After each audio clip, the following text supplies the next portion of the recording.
Hello guys, আসসালামু আলাইকুম। আমরা আজকে ঈদের কোরবানির গরু কিনে ফেলেছি কালকে ভিডিওটা ছাড়তে পারি নাই, কসম দিয়ে বৃষ্টি ছিল। এই জন্য আপনাদেরকে এখন গরুটা দেখাবো। যে দেখুন আমাদের সামনে আপনাদের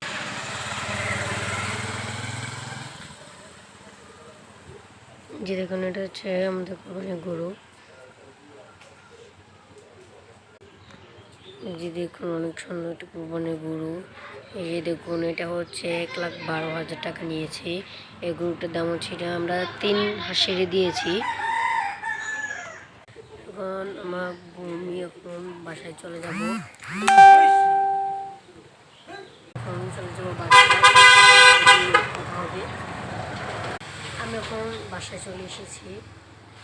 এখন ঘরে বাসায় যাব, বাসায় গিয়ে কথা বলতে বলতে আমি ঘরে এসেছি। আমাদের কোরবানির গরুটা দেখতে পাচ্ছি।